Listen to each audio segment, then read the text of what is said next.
flower in the crannied wall. I pluck you out of the crannies. I hold you here, root and all, in my hand, little flower. But if I could understand what you are, root and all in all, I should know what God and man is.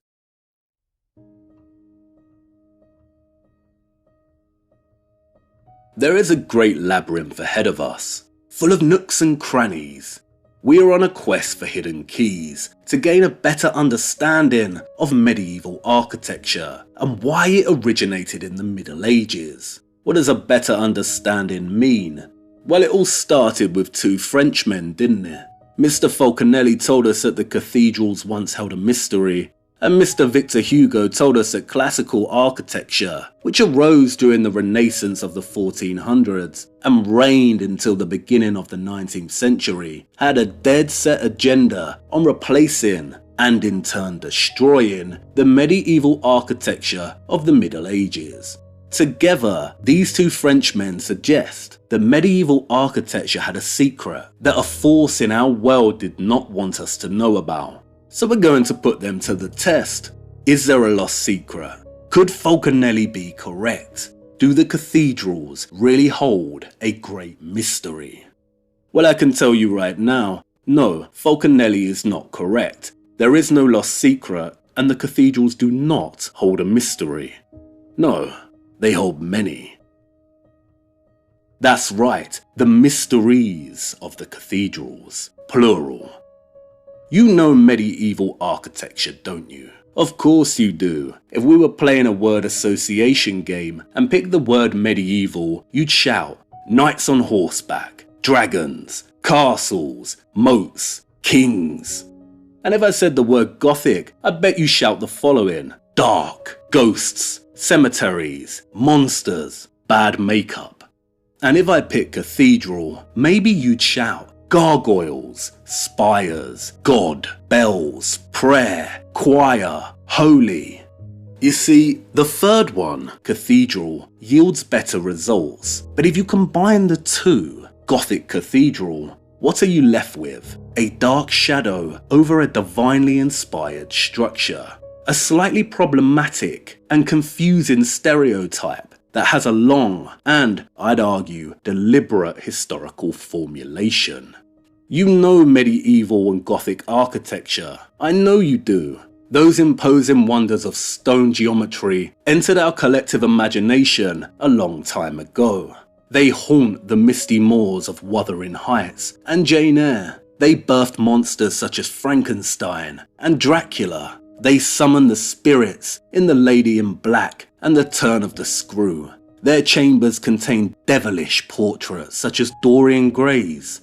They populate fantastical realms where dragons, men, elves, orcs and sorcerers battle over magic rings. They are formed of the same stonework that clasps Arthur's sword. The medieval architectural style ignites the imagination like no other. And the cathedrals, minsters, abbeys and churches. If you live in Europe, then you don't have to venture far until you can spot one. This is especially true if you live in a country like England. I don't think you can travel 10 miles in a country like this before you see one on your horizon. Spires and towers pierce the twilit, bruised skies above, like the upturned rusted swords of fallen Mercian kings.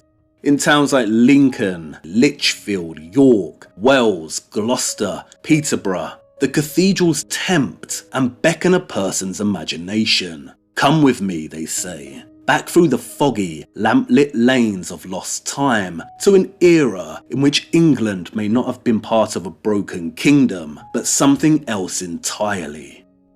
But did you know that despite their stereotypical reputation as settings for the macabre and the eerie, many used to be painted inside? I'm not lying. Some 19th century Gothic revival pieces pay homage to the style's painted past. Many interiors of these divine structures were a kaleidoscope of brilliant colour. And if you have a keen eye for it, you can still today see remnants of the paint in so many of these structures. Sometimes it's more obvious.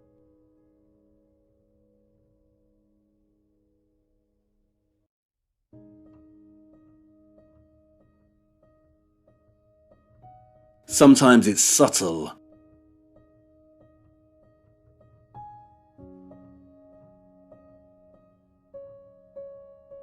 And sometimes it's almost unnoticeable, almost faded beyond recognition.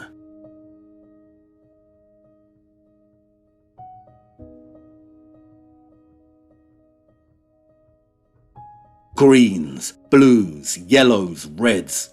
They don't emphasize the colourful paint in the ghost stories, do they? And what's even more staggering is this. If you start visiting many medieval structures, you'll notice something. The stone outside, especially on the north and west facing exteriors, is very aged. As expected, right? If a minster is over 700 years old, then you'd expect time has left its mark, especially the places that don't get much sun. But if you venture inside, you'll see that the interiors, the piers and columns, etc., have not aged so dramatically. And why? Because they were not exposed to the elements, the weather outside. So why did most of the paint disappear? It wasn't time, no. It was scrubbed away by man. And why? Could the painting have told a certain story? A different story, perhaps? And painted by whom? Well, that's an obvious one, isn't it? Craftsmen. The butcher, the baker, the candlestick maker, the tanner, the painter, the shoemaker, the apothecary, the carpenter, the cloth maker, the mason. These are the guilds of the medieval period. The medieval stonemason was not just anyone with a mallet and chisel. They were highly skilled craftsmen, at once an architect, engineer, builder, an artist and visionary, with a boldness and courage like no other. The medieval stonemason system was a hierarchy of three classes: apprentice, journeyman, and master mason. The master mason oversaw a legion of different craftsmen, all working in unison to complete different aspects of these magnificent structures. And in the hunt for faded patches of paint, you may stumble across something else no less extraordinary: the mason's signature on the stone. They are usually in the form of little geometric shapes. Each shape is an individual mason's specific mark. It means a particular mason carved that particular block. I enjoy nothing more than hunting these out. Sometimes sites document all the mason's signatures and can point them out to you, but most of the time you have to seek them out. It's all about slowing down and starting to look closer. Sometimes from afar, an arch is just an arch, but if you really look, you may see traces of the work process. Individual stones numbered, indicating their intended placement in the arch. The nooks and crannies of real masonry. Southwell Minster is one of my favourite medieval structures of all time, and it holds one of the most stunning treasures in the world, its octagonal chapter house. If you can, then don't wait. Go and see for yourself the Leaves of Southwell, the finest stonework in all of England. This is not just naturalistic carving, it's a bower full of secrets within a larger forest of stone. The leaves, fruit, flowers are accompanied by animals, hounds catching hares, birds perching, and not just leaves, but buttercups, maple, wormwood, vine, oak, hawthorn, ivy, a rose, flower in the crannied wall. Look at the sublime arches and capitals. Each piece of stone is one block, and the masons have carved the leaves out of the same block, somehow hollowing the space behind them. Look at the star-ribbed ceiling and its centerpiece. And every time you visit, you discover something new. It's full of surprises hidden away. For instance, this capital holds a secret, and you have to sit down and look up to spot it. What's above and behind the leaves here on the capital?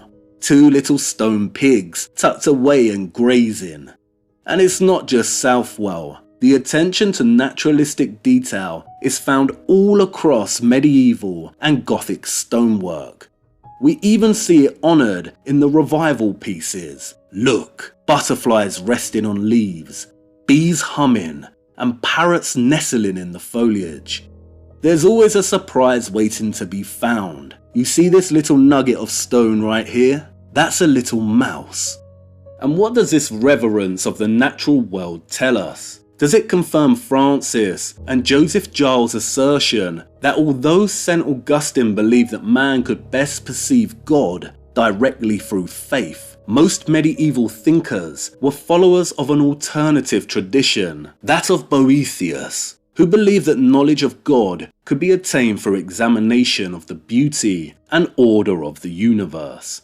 As Boethius wrote, men of reason sought the causes of things, why the sighing winds vex the sea waters, what spirit turns the stable world, and why the sun rises out of the east to fall beneath the western ocean, what tempers the gentle hours of spring, what causes fertile autumn to flow with bursting grapes in a good year. It was all about nature's secret causes.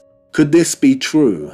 Did the medieval Europeans really believe that the best way to perceive God is through contemplation of the natural world? Where the wind shakes the leaves, there's God. The sound the brook makes as it navigates through stony outcrops, there's God. Nature's secret causes. And then there's the mystery of the Green Man. A figure of an anonymous man with a face made of or inextricably bound with the leaves. He's found everywhere throughout medieval architecture, usually hidden away somewhere out of obvious sight. He's the Where's Wally of medieval architecture, and you can have some fun travelling around from site to site trying to locate him. But what does he represent?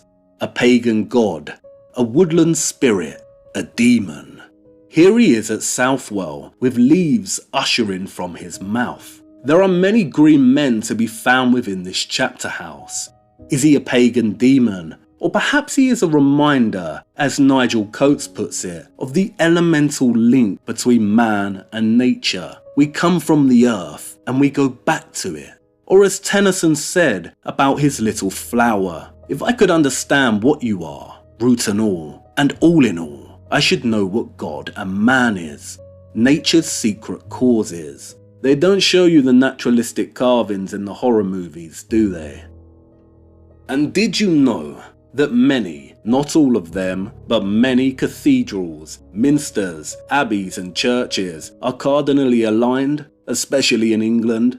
The choir is usually a line pointing toward the east, and the nave the west. Why would that be?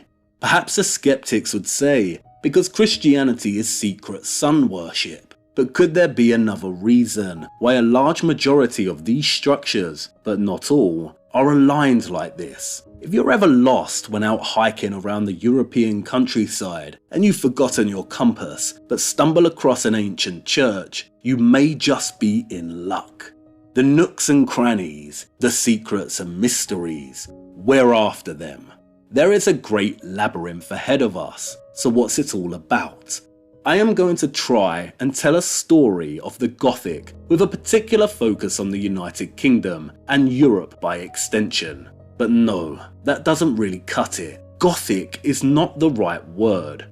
Gothic architecture was born in the 12th century and ended in the 16th century. Our inquiry transcends this period. I will also be exploring what came before. Okay, how's this? I am going to try and tell a story of medieval architecture and the Middle Ages with a focus on Europe.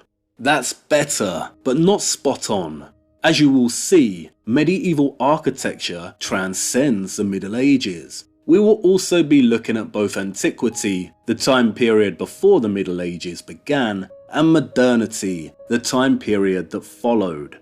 And although I will be focusing on Europe, this does not mean that geographic spaces and nations outside of its boundaries are not important. nor does it mean that I will not be exploring and drawing on them to inform my arguments. What it means is I do not have the experience or jurisdiction to make a real argument for the architecture outside of Europe.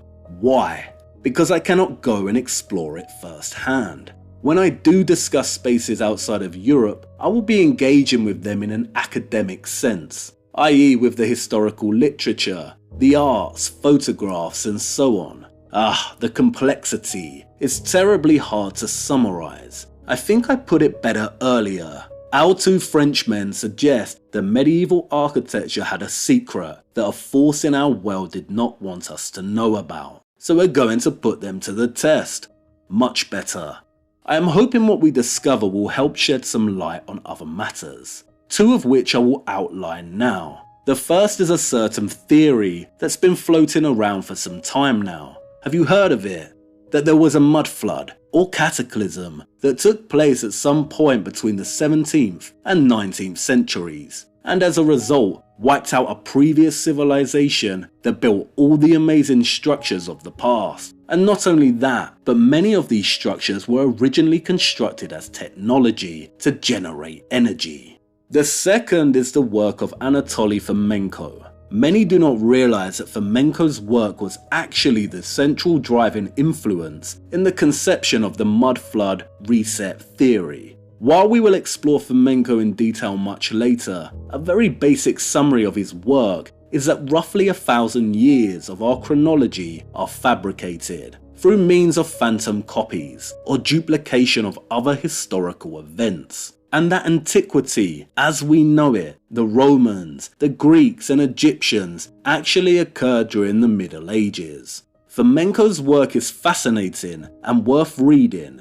even if you do not agree. And as you will see, I both disagree and agree with Fomenko on a lot of points. Through all of this, I will be making a handful of arguments of my own in relation to the Middle Ages and medieval architecture, spanning topics such as technology, historical fabrication, theology and spirituality, social and economic politics. And it's worth outlining now some central, overarching questions that I intend to ask and investigate. Does the birth of Gothic architecture in the 12th century demonstrate that the real industrial revolution of Europe actually occurred during the Middle Ages? Was the Industrial Revolution that took place in Great Britain between 1760 to 1820 not really a technological revolution at all, but an applied expansion of pre-existing technology and formulated with the aim of destabilizing Europe and establishing globalization, and by extension, globalism? Was there an attempt to implement globalization during the 14th century that failed and resulted in a catastrophic end to the Middle Ages? If so, why did it fail? Well, that sounds a little serious and boring, right? But really, in essence, it's like I said before, we are on the quest for keys to put our two Frenchmen to the test. And what is a key?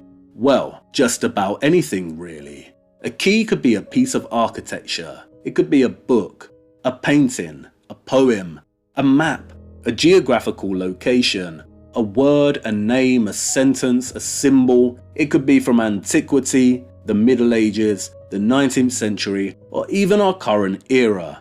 Absolutely anything. If it opens a door, it's a key. But this doesn't mean all keys are useful either. Some open doors only for you to reach a dead end later down the line. And no doubt this will happen to us, but the keys are the goal. And I'd like to share with you now one of the keys that we'll explore in much detail later. Finding keys is like falling in love or falling asleep. You cannot orchestrate falling in love, you can't force this one, and you cannot force sleep. You cannot will yourself to sleep with your mind. If you do this, you'll be up all night tossing and turning. But if you let go, it tends to happen naturally. You fall. It happens unexpectedly. Keys are the same. You can't find a key if you're looking too hard. If you're going here and there with a theory or preconception in mind, the keys find you. but you have to be open enough to even realise what they are. It was my lady's birthday, and I took her to Wales. Lucky girl, right? Very lucky indeed, for I had no idea, but a very special key was waiting. This key is a certain type of key, a cross key. Wait, instead of me explaining it to you, just follow me. Long afloat on shipless oceans, I did all my best to smile, till your singing eyes and fingers drew me loving to your isle, and you sang, sail to me, sail to me, let me enfold you. Here I am,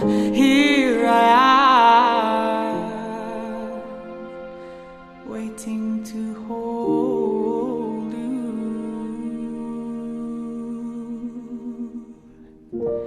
Did I dream you dreamed about me? Were you here when I was forced out? Now my foolish boat is leaving, broken love alone on your rocks. For you sing, touch me not, come back tomorrow. And oh my heart shies from the soul.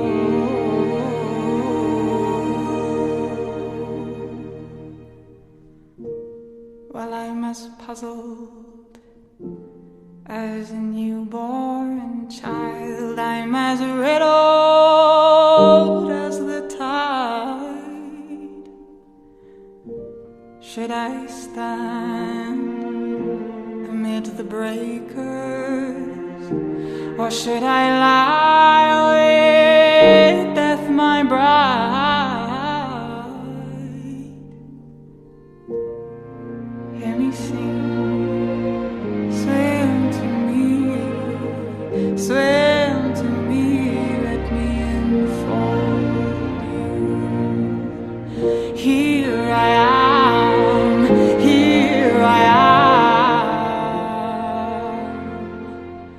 waiting to hold you.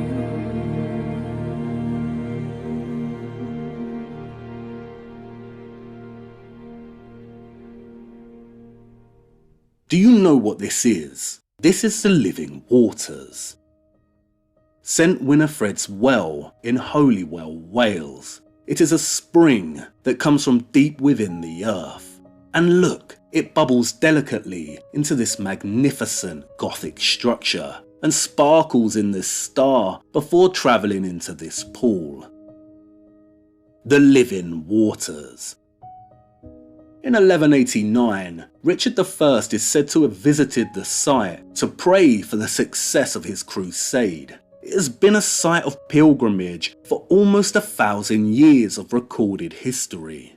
Holywell is the Lourdes of Wales. The spring produces miraculous healing waters, of which reports, according to Paul Burns, go back to the early medieval period. The living waters from deep within the earth. And look above the spring. Look at this structure. These special springs are everywhere across the United Kingdom, most now forgotten and out of sight. But not all. In a region named Derbyshire, they still practice the ritual of Christian well dressing that stems from the Middle Ages. And again, the waters of these springs are also reported to produce miraculous cures. The site of Holywell now chlorinates its spring water. What a tremendous shame.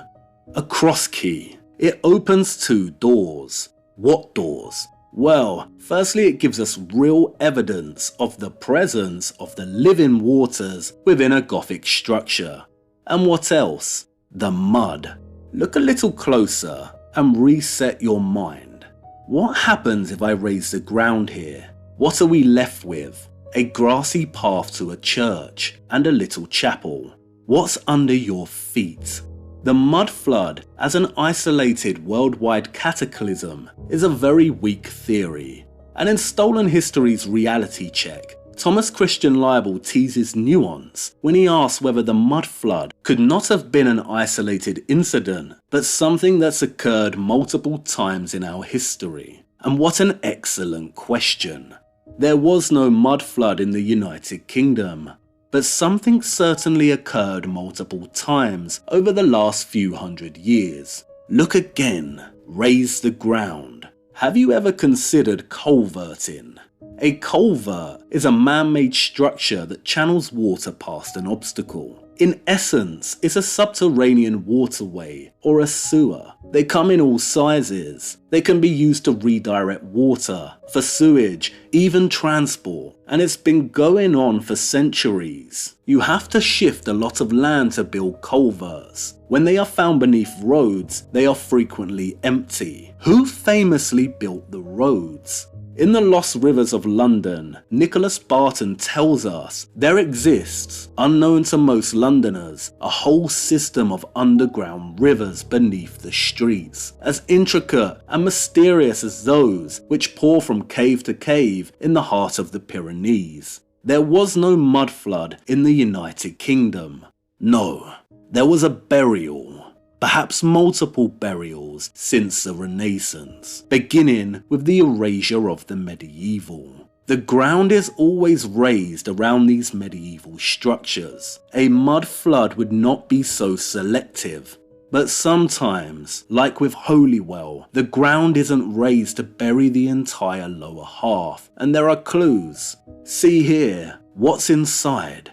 A crypt, or perhaps something else. Did there exist a lost guild? Who were the Cistercians? Were they really monks? Revo, Tintern, Buildwas, Furnace, Fountains, Cistercian abbeys. Who dissolved them? Who destroyed and buried them? The living waters, nature's secret causes, buried long ago and made secret. Even in a place like London, UA Thamthorpe puts it beautifully. At our feet they lie low, the little firm and underground rivers of London. Effra, Graveney, Falcon, Quaggy, Wandle, Walbrook, Tyburn, Fleet, whose names are disfigured, frayed, effaced. These are the magogs that chewed the day to the basin that London nestle in. These are the currents that chiselled the city, that washed the clothes and turned the mills, where children drank and salmon swam, and wells were holy. They have gone under, boxed, like the magician's assistant, buried alive in earth, forgotten like the dead. Boxed, forgotten like the dead, buried like the dead. Where do we bury the dead? Tennyson wrote his poem, Flower in the Crannied Wall, at Wagoner's Wells in East Hampshire, England. It's a series of man-made ponds with connecting streams. They created the ponds in the 18th century. There are so many examples such as this all over the country. You see, all those old watercourses and streams from the springs had to go somewhere. You can't just shut them off. They must be redirected, pulled, repurposed as fountains, controlled. The creation of many English stately homes in the 18th century serve as an example of a redirected, repurposed and revised medieval water system. When it comes to the medieval, so much of it traces back to water. Have you ever seen this medieval plan of Canterbury Cathedral? Can you see all the green, yellow and red lines? Do you know what they are? That's a water system. fonts, piscinas, it runs throughout the entire structural complex. I have found many keys that testify to, hint at, and underline the communion between medieval architecture and the natural living waters, but only in Europe and primarily the United Kingdom. Like I said, I don't have the experience to talk about the rest of the world, but what an incredible proposal. Imagine if people from all over the world could go on a treasure hunt in their own particular nation, region, or town to investigate the potential presence of ancient watercourses and springs, to examine whether they interacted with their own medieval and architectural history, and whether they were boxed like a magician's assistant. The nooks and crannies, the mysteries of the past, the labyrinth awaits. But you're hesitant, aren't you? You know what stepping into a labyrinth like this means. Jorge Luis Borges captured it best in his short story, The Two Kings and the Two Labyrinths, in which the Babylonian king orders his subjects to build him a labyrinth so confusing and so subtle that the most prudent men would not venture to enter it, and those who did would lose their way.